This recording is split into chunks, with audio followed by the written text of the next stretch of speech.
Las células requieren de condiciones favorables para su correcto funcionamiento y supervivencia. Sin embargo, cuando sufren agresiones y estrés, ya sea patológicas o fisiológicas, estas deben adaptarse, sufriendo así cambios morfológicos. Esta adaptación incluye atrofia, hipertrofia, hiperplasia, metaplasia y displasia. La información y algunas imágenes fueron tomadas de los libros de fisiopatología Porce y Robbins. Comencemos. La atrofia es el mecanismo adaptativo mediante el cual la célula disminuye su capacidad de funcionamiento debido a una menor demanda de energía por parte del organismo. En la musculatura, los niveles de insulina y el factor de crecimiento de insulina son necesarios para la correcta producción de energía. Sin embargo, en casos de menor requerimiento, estas disminuyen la capacidad de sintetizar proteínas y aumentan la capacidad de proteólisis por parte del complejo ubiquitina-protosoma. Otros mecanismos mediante el cual se lleva a cabo la atrofia son mediante el desuso. Por ejemplo, al sufrir una fractura, la persona debe ser enyesada y en hecho tiempo el músculo no utiliza correctamente su capacidad de producción de energía. Por lo tanto, la célula disminuye su tamaño. Pasado el tiempo de la recuperación, la célula tiene la capacidad de regresar a su estado natural. Por denervación, cuando una persona sufre parálisis, el músculo queda inválido para poder realizar algún movimiento o contracción, y por dicho motivo, las células se atrofian.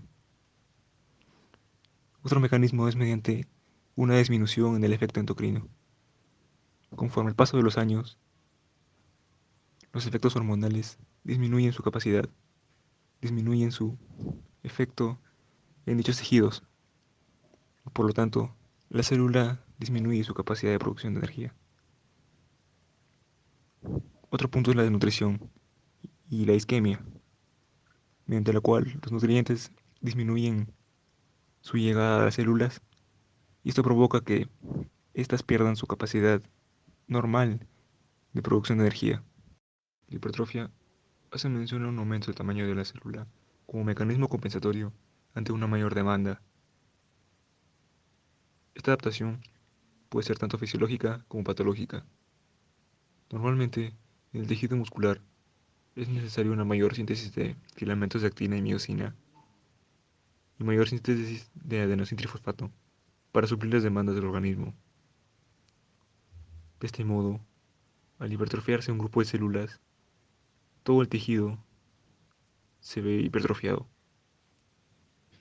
Patológicamente, a nivel de miocardio, los ligandos neurohumorales, factor de crecimiento epidérmico y factor de crecimiento semejante a la insulina, inician una cascada de señalización que finaliza en una hipertrofia de miocardio con la finalidad de vencer la resistencia arteriolar en cuadros de aterosclerosis, hipertensión e insuficiencia. Lo mismo sucede cuando se debe extirpar un riñón. El riñón que queda trata de suplir las demandas del organismo mediante hipertrofia. La hiperplasia refiere a un aumento en el número de las células en tejidos donde es más frecuente la división celular. El efecto finaliza cuando el estímulo finaliza, generalmente. Existen dos tipos de hiperplasia fisiológica, la hormonal y la compensadora. Los ejemplos que se dan en el caso de la hormonal sucede durante la gestación y la compensadora en la extirpación de un órgano, por ejemplo el hígado, donde posteriormente se regenera para haberse extirpado una parte. Patológicamente puede deberse a un exceso de estímulo hormonal, lo que puede llevar a una hiperplasia prostática benigna hiperplasia endometrial. Es necesario tener en cuenta este punto, ya que la hiperplasia suele ser un antecesor a algún tipo de cáncer. La metaplasia es un cambio de un tipo de célula por otra, con la finalidad de proteger a la célula más débil de un posible daño como irritación o inflamación de tejido. Se deben cumplir los parámetros del cambio de célula inicial. El clásico ejemplo puede darse en el esófago, el cual cuenta con un epitelio poliestratificado plano queratinizado que después de enfermedad de reflujo gastroesofágico cambia su epitelio por un epitelio cilíndrico simple con glándulas mucosas y vellosidades intestinales. De persistir este daño, puede agravarse hasta un denominado esófago de Barrett y peor aún, un carcinoma esofágico. La displasia es una alteración total en la disposición, forma y tamaño de las células, asociada a inflamación e irritación crónica.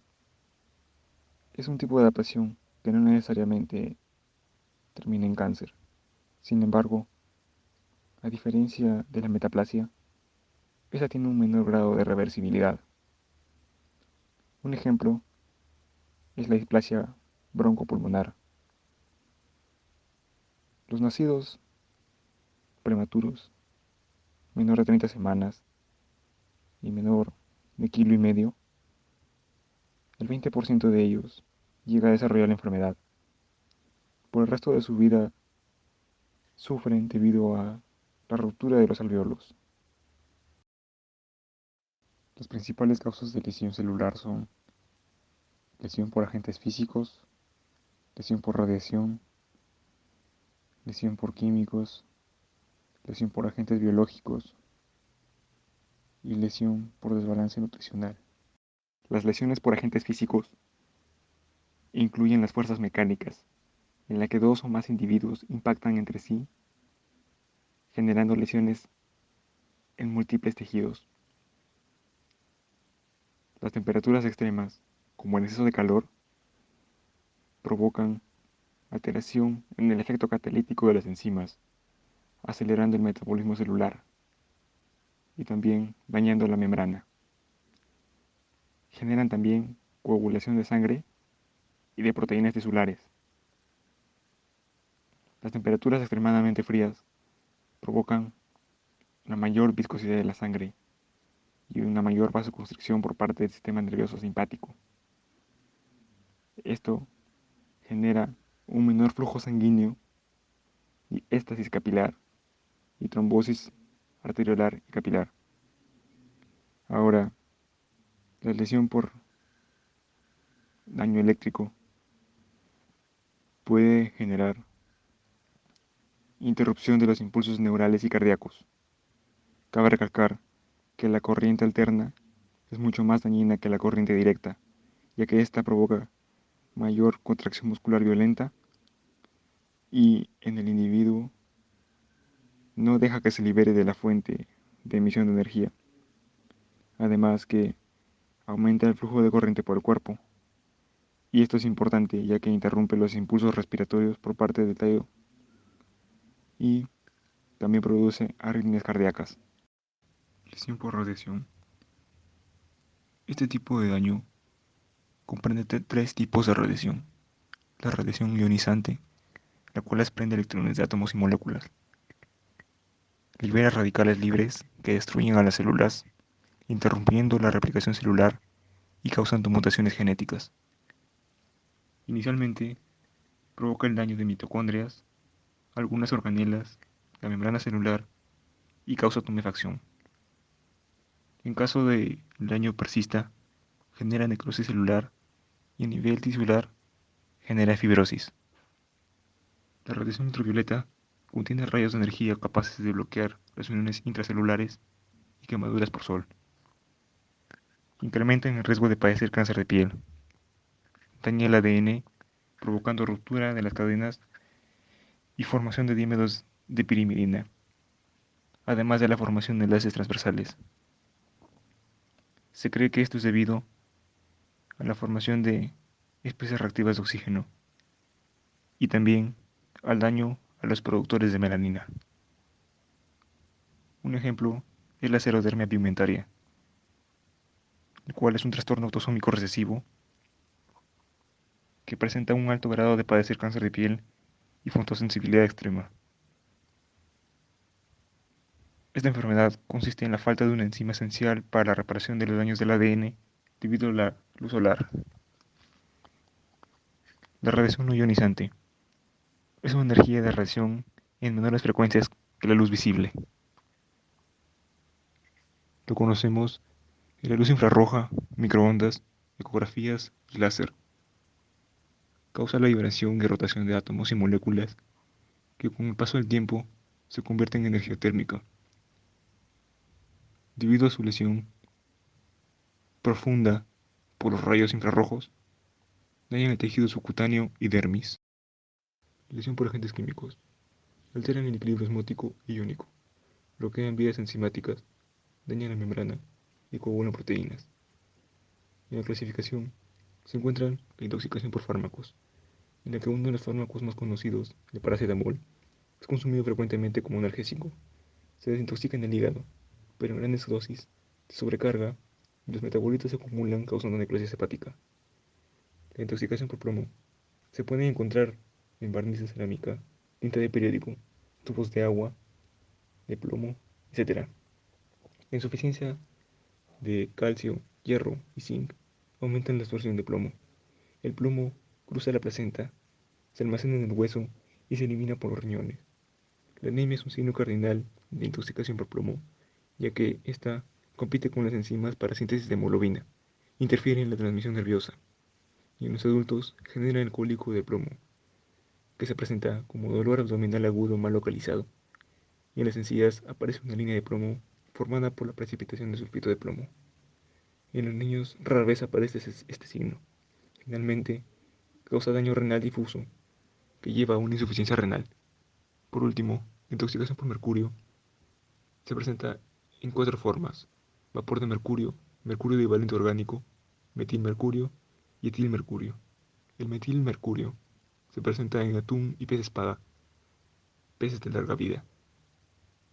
Se concentra en cantidades en el sedimento del agua, por lo tanto, estos peces lo consumen y se contaminan. Ante tal motivo, se recomienda a niños pequeños y embarazadas evitar su consumo. Lesión por agentes biológicos. Se diferencian de las otras lesiones en que en este tipo de lesión, estos tienen la capacidad de replicarse y producir más daño. En esta categoría encontramos los virus, que utilizan la maquinaria de las células para replicarse, los parásitos y las bacterias, que liberan endotoxinas provocando daño celular. Lesión por desbalance nutricional. El exceso e insuficiencia en el consumo de alimentos promueven la lesión celular, la obesidad, el consumo de grasas saturadas y los bajos nutrientes esenciales son factores importantes para la aterosclerosis. La anemia, por su parte, es producto de la desnutrición, además de generar daño tisular diseminado. Mecanismos de lesión celular. Los daños se producen principalmente por 3 tipos de mecanismos: formación de radicales libres, hipoxia y disminución de ATP, y trastornos de calcio. Lesión por radicales libres. Las especies reactivas de oxígeno contienen radicales libres como el superóxido y radical hidroxilo, y no radicales como el peróxido de hidrógeno. Estos radicales libres son especies químicas inestables altamente reactivas. Producen daño con un tipo de reacción en cadena, generando nuevos radicales. El estrés oxidativo se lleva a cabo cuando se forman grandes cantidades de especies reactivas de oxígeno y el organismo no tiene la capacidad de eliminarlo. Como consecuencia, dañan, oxidan los componentes celulares, la activación y traducción de señales y cambios en la expresión de genes. Se piensa que tienen un rol fundamental en el desarrollo del cáncer. Lesión por hipoxia. Puede ser causado por insuficiente consumo de oxígeno en el aire, isquemia, anemia, edema o simplemente incapacidad de la célula para utilizar oxígeno. El grado de daño celular depende del tiempo y el tejido que requiere el oxígeno. A medida que los niveles de oxígeno siguen disminuyendo, se altera el metabolismo oxidativo, cambiando la célula a un metabolismo anaeróbico, en la cual debe utilizar las reservas de glucógeno.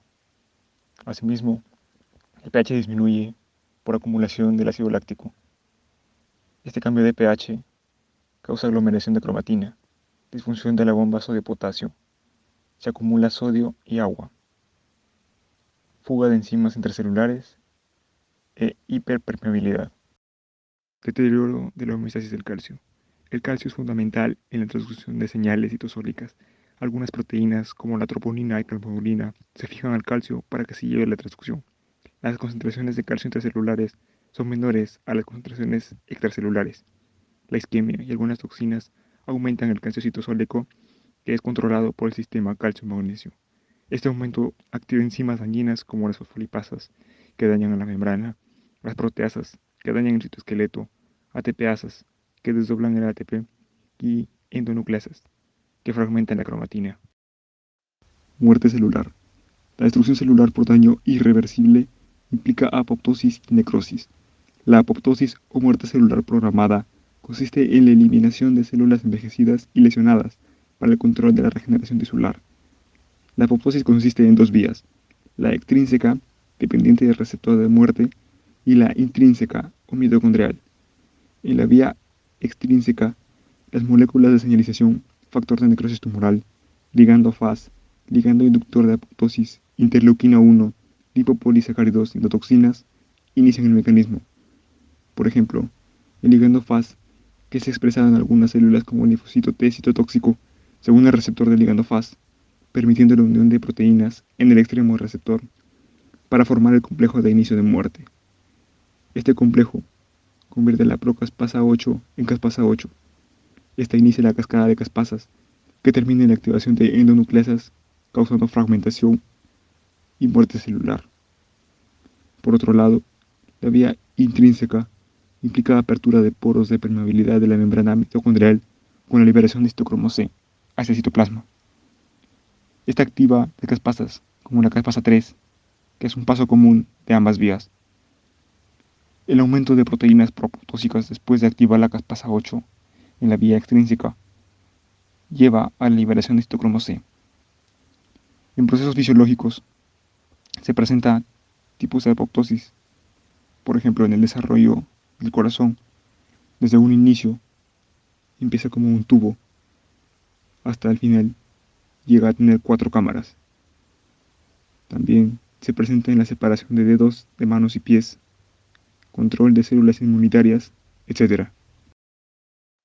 Necrosis. Este término indica muerte celular de un tejido que pertenece a un organismo vivo. A diferencia de la apoptosis, causa la pérdida de la integridad de la membrana celular, desdoblamiento enzimático y desencadena proceso inflamatorio. Los cambios morfológicos suelen presentarse horas después. Estos cambios incluyen cariorexis, que es la fragmentación del núcleo, pignosis, que es condensación del núcleo, y cariólisis, implica la disolución de la cromatina. Existen 6 tipos de necrosis. Necrosis coagulativa. Debido a la acidosis intranuclear, desnaturaliza proteínas estructurales y enzimáticas. El tejido afectado tiene consistencia firme. Este tipo de necrosis es característica en infarto agudo de miocardio. Necrosis gaseosa. Se caracteriza por restos granulares amorfos de células coaguladas, fragmentadas y perdidas de su arquitectura. Lo encontramos en el granuloma causado por Mycobacterium tuberculosis. Necrosis gangrenosa. Se presenta en los tejidos que han perdido la irrigación, afectando a varios planos de tejido. Se puede observar en la gangrena húmeda por infección bacteriana. Necrosis licuefactiva. Se desarrolla en infecciones fúngicas, donde se liberan especies reactivas de oxígeno y enzimas líticas. Esto genera licuefacción del tejido, dando un aspecto cremoso y amarillento, donde se puede observar insuficiencia renal aguda. Necrosis grasa. Se debe a liberación anormal de enzimas pancreáticas, en el caso de la pancreatitis. Necrosis fibrinoide. Se lleva a cabo en los vasos sanguíneos. Esto se debe a las reacciones inmunitarias formando complejos antígeno-anticuerpo, llevando a extravasación de fibrina.